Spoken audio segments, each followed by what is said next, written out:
વધારાનું કાઢવાની જરૂર છે. વિવેક એને કહેવાય. વધારે નાખવાની જરૂર નથી. શું કાઢવું જોઈએ એનું ભાન, એને વિવેક કહેવાય. હું શું કાઢું? વધારે નાખવા કરતા તો કાઢવા જેવી બાબત આપણામાં જાજી હોય. પૂજાવું હોય, મૂર્તિ રખે તો વધારાનું કાઢ નાખજો. કેટલાય વધારાનું કેટલું લઈને બેઠા છે. ઓહો, કારણ વગરનું. ઓલા મનમાં ન હોય તો બગાડીને બેઠા હોય. વધારાનો ભાર કાઢીએ. અને વધારાનો ભાર ક્યારે નીકળે? ભાગવતમાં જ નીકળે. ભાગવત સાંભળતા સાંભળતા સમજાઈ જાય. ભલે બોલે નહીં, મનમાં સમજાય, હા મારામાં છે આ વધારાનો ભાર. ને યાદ રાખજો, ક્રમે ક્રમે સત્સંગ કરતા રહેશો, કથાઓ સાંભળતા રહેશો તો એક દિવસ ચોક્કસ આવશે કે પછી હાવ ખાલી થઈ જશો.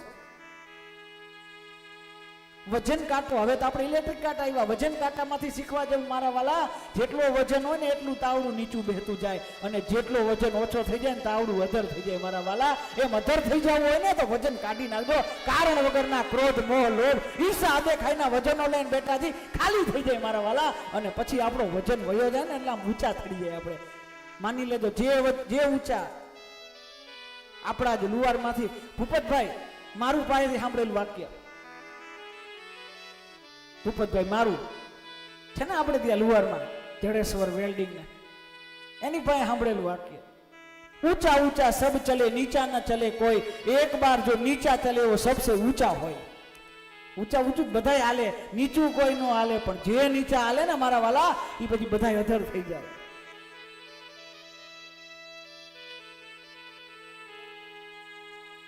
વજન ઉતારી આ બુદ્ધિ, આ સ્પષ્ટ બુદ્ધિ ચોખ્ખી નથી, શુદ્ધિ નથી.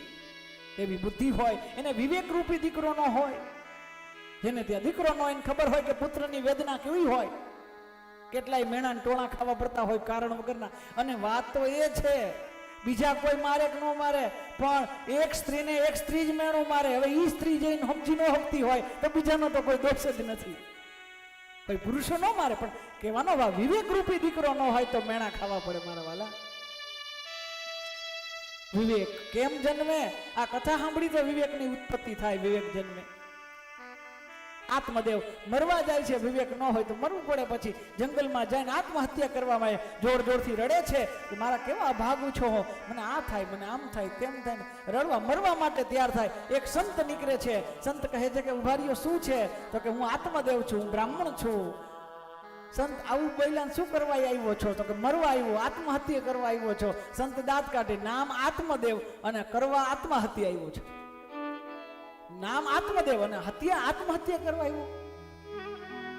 શું કામ આત્મહત્યા કરવી છે? તો કે દીકરો નથી. તો કે ઈ જ હારું છે. નથી, ઈ જ હારું છે એને પૂછી આવ. મજાનું છે એ નથી એમ. કારણ મુંચા જ્ઞાનમ પ્રજારૂઢમ બલિષ્ઠો કર્મણાગતિ વિવેકમ તુ સમાસાધ્ય તજ સંસાર વાસના. આ દીકરા દીકરા કરીને ક્યાં લગી પાછળ પડીશ? મૂકને, આ સંસારની વાસના છે, છોડને, હરિભજન કરને. તો સંતને કે આત્મદેવ તમને ન ખબર હોય, દીકરા વધ કેવું સારું, પપ્પા પપ્પા કરે ને મમ્મી મમ્મી કરે ને એ વાલ વાલ તમને ન ખબર હોય. તમે સન્યાસી કહેવાય, તમને એના સુખની ન ખબર હોય. દીકરો તો જોઈ અને તમે આપવાના છો, તમે જ આપજો.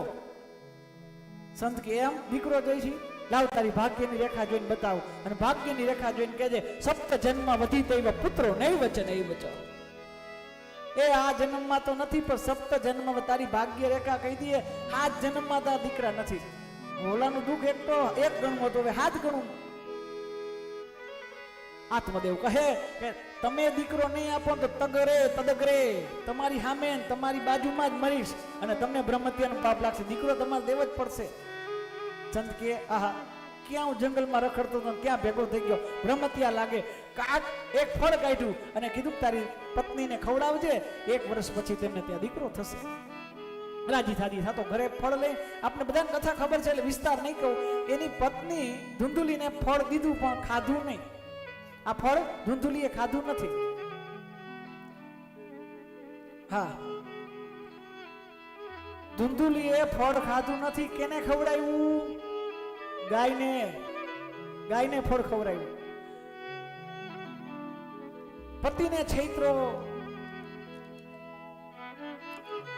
જો 2 વસ્તુ,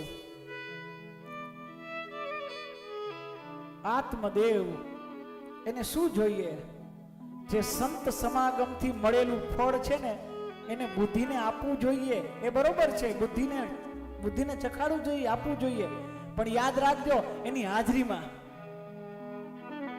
ભરોસો નહીં કરવાનો. આપણે બુદ્ધિ ઉપર બહુ ભરોસો કર્યો, આત્મ છેતરાણો છે બુદ્ધિ ઉપર ભરોસો કરી. આપણે આત્મ છેતરાય છે ક્યારે? કે આપણે બુદ્ધિ ઉપર ભરોસો કરી છે. આપણે બહુ બુદ્ધિ ઉપર ભરોસો કરી, બધું છોડી, હા એ ખાસે જ ખાસે જ. અહીંયા બેહી આત્મદેવ તમે બેઠા, બધાય અહીંયા બેઠા, પછી શું કર્યું?